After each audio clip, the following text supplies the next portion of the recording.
Ugh.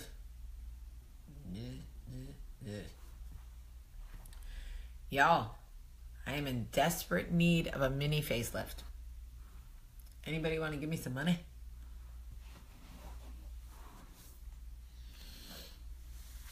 Good morning. Ugh. Good morning.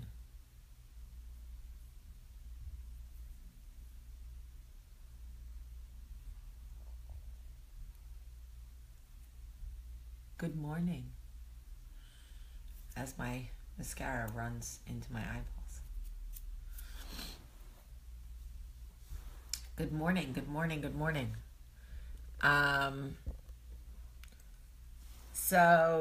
Morning, April. So I hope that everybody slept well. It's Friday and I'm ready to swing. Pick up my girls and hit the party scene tonight. That's all right. Little Aaliyah for you folks. Anyway,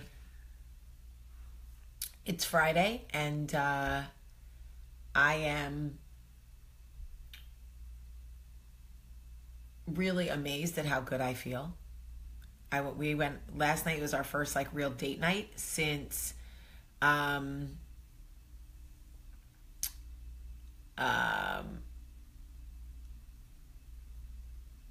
I stopped eating gluten. And it is really amazing to come home at night and like get into bed and not have a ferocious stomach ache and bloating. It's just unbelievable. What a change. It's amazing. Anyway, so I wanted to talk to you guys about something. So, well, I don't need a facelift, Joella. We don't need those things. We want them occasionally, and I don't need a facelift. I just would like this skin that just hangs below my face to be taken in a bit, okay? I'm not really going to do it, but I would like it. All right. So you don't even have to be a parent to appreciate what we're about to talk about, because I think that compromise in general is a struggle. Compromise in general is a struggle. So, all right. I would say that Michael's parenting style is more lax than mine. He would say that I'm a helicopter parent. Now, I think there's probably a little truth in both of those descriptions and also slight exaggeration in both those descriptions, okay? And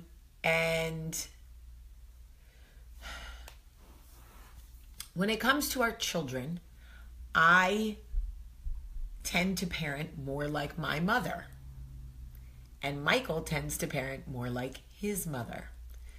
My mother-in-law was the type that would drop her sons off at, the country club and pick them up 8 hours later. My mother was the type to stand right at the edge of the pool and be like, Jamie, I can't see you, honey. Where are you? Oh, God, you scared me. I thought you were drowning. Every 5 minutes. Michael's mother was the mother that would take them down to Seaside to the beach and let them roam. Granted, Seaside was a lot different when Michael was young. He's going to be 55.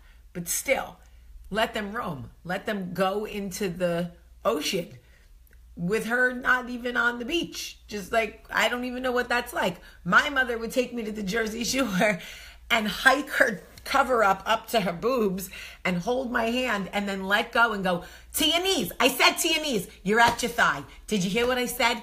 You're at your thigh. I said to your knees. You don't listen. Get out. Did you see Jaws? You're going to get eaten. Get out. That was my mother. And everyone on the beach was like this. My God. Oh my God. This woman is crazy. Okay? Well, guess what happens, folks? We become affected by our parents, right? Hold on really quick. Don't move, because I'm going to do this Wounded Warrior, and we are going to get into this fight we had last night, because I really need y'all to hear this, and I don't want... Okay, here we go. I'm breaking it down for you. So with our children, I am trying not to be my mother, but at the same time, they're 9, 8, and 6. Okay? They're 9, 8, and 6. So we're down at the beach, and yesterday, here's how it started. Yesterday, Olivia said she wanted to go back to the townhouse and get the pretzel float by herself. Olivia would have to get on her bike, ride across through watercolor, across a main road, get the pretzel float, and walk back. Olivia's 9. We've never allowed Olivia to venture out by herself like that, okay? We've just like never done that. This was the first time. Olivia asks, Dad, can I ride my bike back to the townhouse and get the float and then walk back? And as the word no is about to shoot out of my mouth, because no, Michael goes, yes. I go, what? And he goes, yes, she can. I go, I'm sorry. She's got to, and he was like, Jamie, she has to learn. I go, at 9, she has to learn to cross a main road without her mom? At 9, she has to learn to cut her chicken. She doesn't have to learn to cross a main road. So in the middle of he and I arguing, Olivia goes off. So while she's gone, I'm on the edge of my seat now. I'm farting from my nerves. I'm sure I stunk out every person by the pool. Okay? And I'm like this. I don't have a watch. I don't know how long someone could be kidnapping her right now. Just so you know, she could be in a car right now looking out the back windshield going, Mom! And Michael's like, you're insane. You are insane. So I'm like, I'm not insane. You just don't think anything can happen because you're so lax. He's like, I'm not lax. I'm realistic, right? So in the middle of all this, Olivia comes back with the pretzel and she's like, that was amazing. I'm so big. I'm so grown. And I'm hugging her. I'm like, oh my God, let me smell you. Oh my God, I missed you so much. Are you okay? Let me see your face. Are you okay? And Michael's like, you are delusional. You are insane. So, okay, that was a big step for me, right? That was a big step for me. Okay. So, yesterday was a day for Michael and I. So we go to the beach and we're all on the beach and Charlie starts crying that she wants to go to the pool. She doesn't want to stay on the beach. So I say to Michael, I'm going to take Charlie back to the pool. You have to watch both of them. There's a lot of waves. You got to be on. He's like, I got it. Babe, I got it. So I take Charlie up to the pool. And after like 5 minutes, I'm like, Charlie, come on. We're going to go back and check your dad. So I wasn't spying on his parenting, which is what he accused me of. No. People get paid to spy. I was not getting paid. So there was no spying happening. I was checking on my children. So I go back up to the thing and I look down at the beach and Michael is 100 feet away from Max. 100 feet. I'm not exaggerating. In the ocean with Olivia while Max is skimboarding in the water by himself. Now, I get that skimboarding is in this much water. Okay? This much. Like a hermit crab could not even get to Max. But my point is that Michael was 100 feet down the beach in the ocean with Olivia. In the waves. In the big waves, which I don't really like either. Okay? So here I come down the steps like Ursula from The Mermaid with my big ass swinging down the steps. And I'm stomping down the beach and I hear Olivia go, Dad, Mom's coming. And Michael was like, ugh. And he turns around and I'm like, your son, our son is 100 feet from you. And this is me on the beach. I look like my mother. And he goes, you look just like your mother. Don't wave your arms at me and don't scream at me. I go, I'm not screaming at you. I'm raising my voice so you can hear me over the roaring waves of the ocean. Okay? So he's like, our son is skimboarding in this much water. I don't need to stand on top of him when he's in this much water. I go, people drown in a drop of water. They drown in a bathtub. They could drown in a bucket. He's like, oh my God, now you're actually losing your mind. You've lost it. You need a drink. Take Charlie back to the pool and get a drink. So I'm like, I'm not drinking. That's not even safe. He's like, oh, okay. Okay, Jamie. Okay. So long story short, David, thank you, David. My mom has ruined me, David. Mom has ruined me. I am ruined, David. I am ruining my children. And after last night, my marriage. So I'm a psycho, Doug. I know. I don't need you to call me names. Whatever, Doug. I'm going to come to your house and cut your steak and make sure you don't choke. And I'm going to watch you take a shower, Doug, to make sure, because people can drown in the bathtub. Okay? That's real. So anyway, here's what happened. Last night, Michael and I agree we're not going to talk about our children. We're going to get dressed. We're going to look sexy. I put on the perfume he loves. He put on the cologne I love. We made out like teenagers. I was like, we are going to do it. We are going to do it. Okay? We were like really promising to not fight about the kids. David, thank you. Up to your ankles. This is what nobody gets, David. Nobody gets what we went through with Mom. So anyway, Michael and I go out to dinner last night. Go to this beautiful little restaurant, like 3 things on the menu. And we start, we're each drinking. We're having such a good time. We're flirting. He's like, Michael actually said to me, come give me a kiss. He said, come give me a kiss in public. Never happened. So we're like, I gave him a kiss. I mean, we weren't making out in the restaurant, but like I gave him a kiss. And David, I so appreciate you right now, David Premack. Please don't leave. You have to hear how this ends. So the waitress even comes over. She's like, you guys are so cute. I'm like, aren't we? Like newlyweds. Not. Okay. So dinner goes great. We have a few drinks. Everything is great. We come out of the restaurant. He opens my car door, smacks me on the ass. I'm like, ooh, I'm about to get some. And he says, ladies, this is where it all goes wrong. He says, you want to go get a drink before we go home? So I'm like, yeah, I do. No, I should not, because I was already buzzed, and so was he.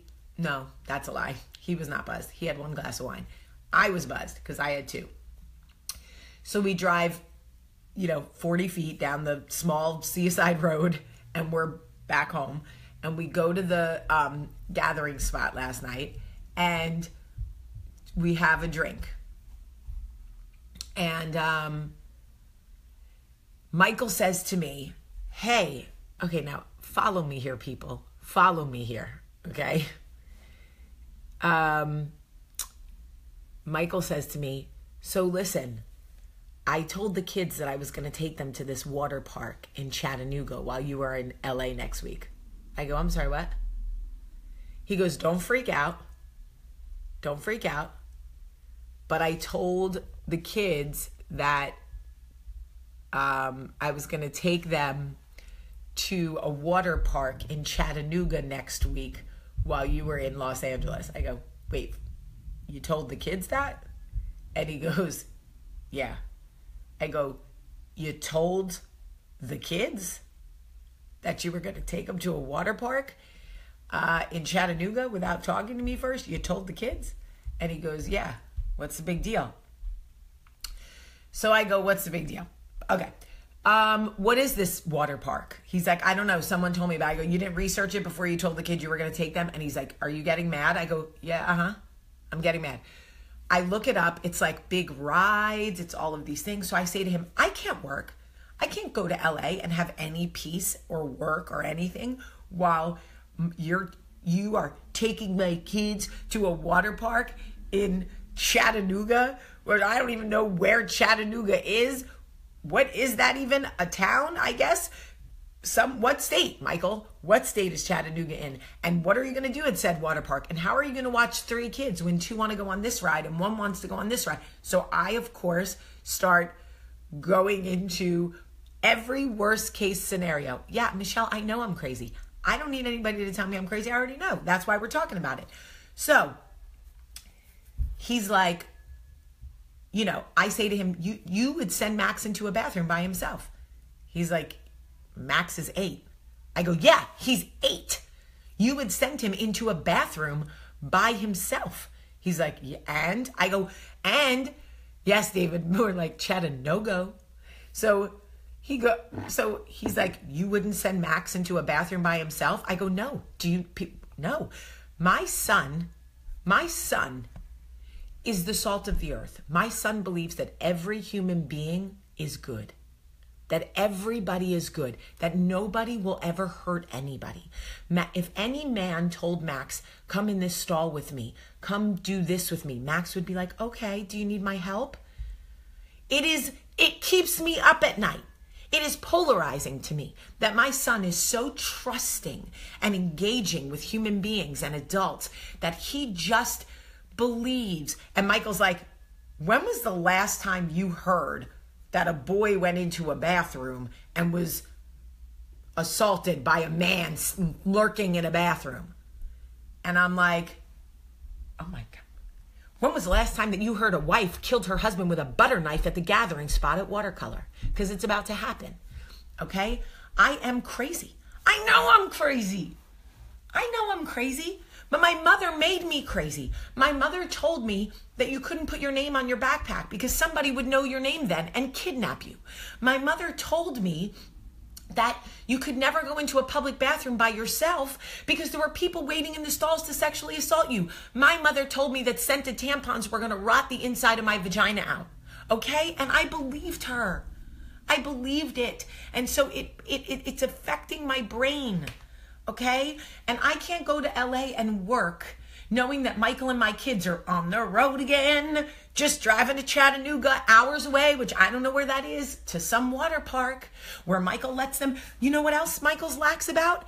If the kids are an inch under the safety measure, an inch under, he lets them go on the ride.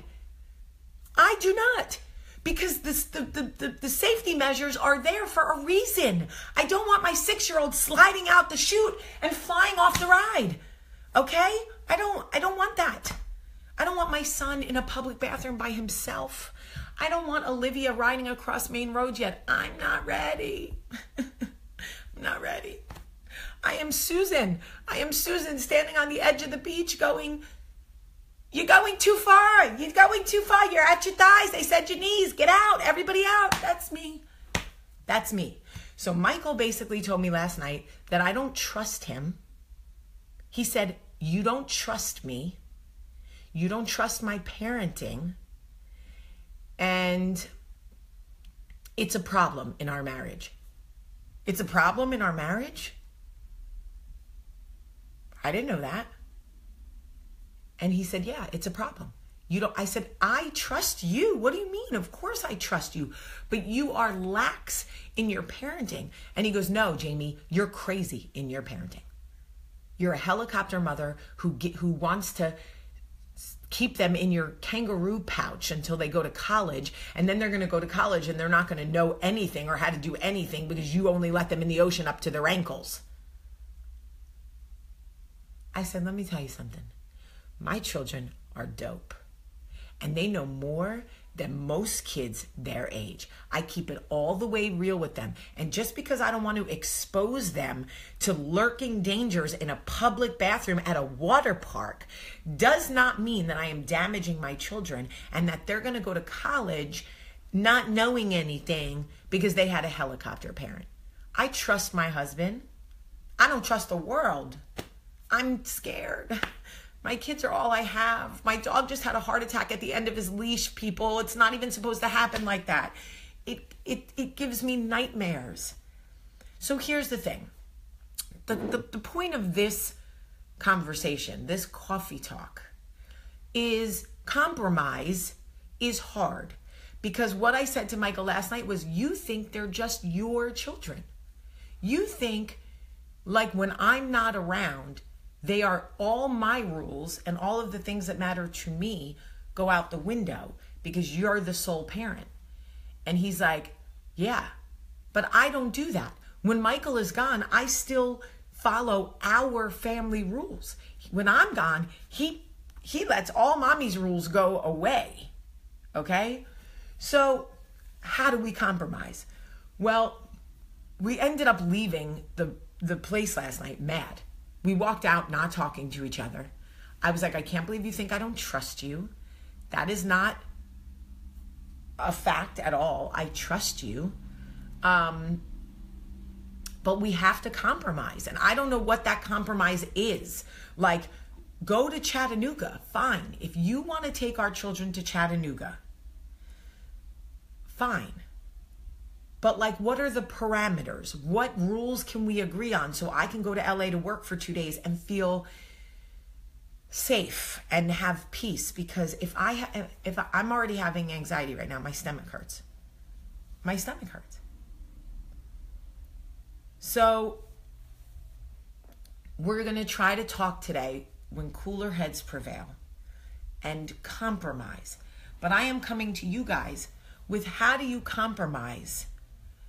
How do you compromise in a situation like this when you are on such opposite sides of the parenting fence? It is very hard to compromise because, you know, so this morning when I woke up, I made a list of things that I'm not willing to compromise. I am not willing to compromise letting my children go on rides they are not technically tall enough to go on. I'm sorry. Their safety matters to me more than whether they get to go on a ride that shoots them through a tube and out in, you know, to Ohio or whatever. No, sorry. Maybe he could bring a babysitter with him to Chattanooga. I don't know. I got to think about it. But the problem is, the real issue is, he never should have gone to our children and told them they were going without talking to me. That's not fair, because now I look like the bad guy. And I want to compromise and I want to meet in the middle, you know. But I just want to tell you that I'm not good at everything. I'm not good at compromising when it comes to my children. My heart's beating. I have real anxiety about my kids, y'all. I know. I need to work on it. I know I do. I think it's all from my mother was so overprotective. She's still crazy. She called me yesterday. She's like, how are the kids? I'm like, they're great. She's like, you're not letting them go in the ocean, are you? I mean, Jamie, there's flesh-eating bacteria. There's brain-eating bacteria. There's sharks in that water. I'm like, Ma, they go with their dad. They're fine. She's like, he can't protect them from bacteria, Jamie. I mean, it only happened to like 12 kids, but you never know. I'm like, oh my God. Mom, you're ruining me. Please don't call me while I'm on vacation. Do you watch them, honey? Are you watching them in the pool? Do you watch them like a hawk? Don't take your eyes off them for a second. Not even if you have to go to the bathroom. That's what she told me. She goes, even if you have to go to the bathroom, make them get out and sit on the side. I'm like, Mom, you're making me argue. You're making me crazy. You know what I think I need to do? Block my mother from my cell phone.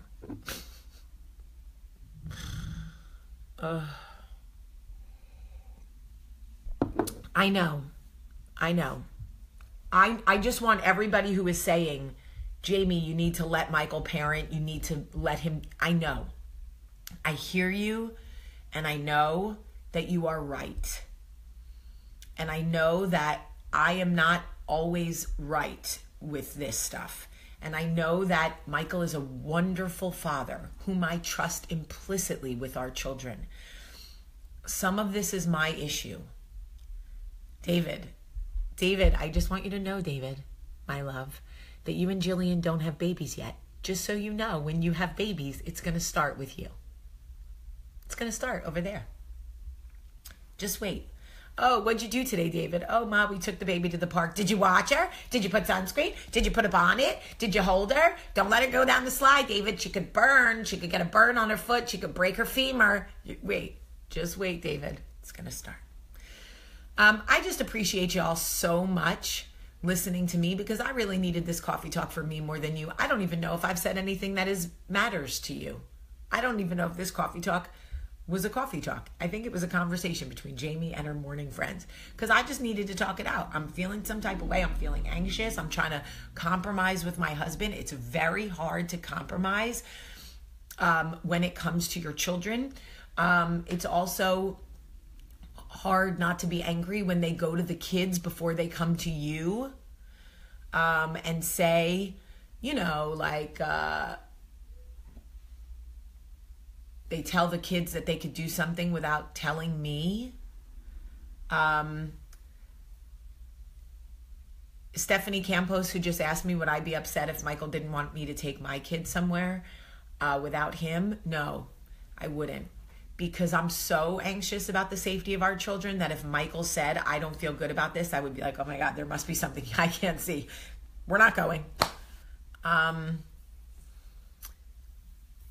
The first thing Michael should have done is come to me and said, I'm thinking about taking the kids to Chattanooga and I want to know how you feel about it. I wish that he had come to me first. And that's the first issue we're going to talk about. And then we'll establish some rules. Or maybe every Coffee Talk fan that lives in Chattanooga could just show up at the water park and follow my kids around and make sure that they're safe. We could do that. April Roga, don't you live not far from Chattanooga? April Roga, don't you live not far from Chattanooga? Can't you just drive to Chattanooga? I'm just kidding. We'll figure it out. But I love you. I love you for listening. Thank you for being here with me every single day. Thank you for just letting me get it out today. I needed it, so I appreciate you. I want y'all to have you don't have to share this coffee talk, because honestly, your friends will think I'm crazy. So let's just keep this between us. I love you guys so much, so much. Have a great, great day.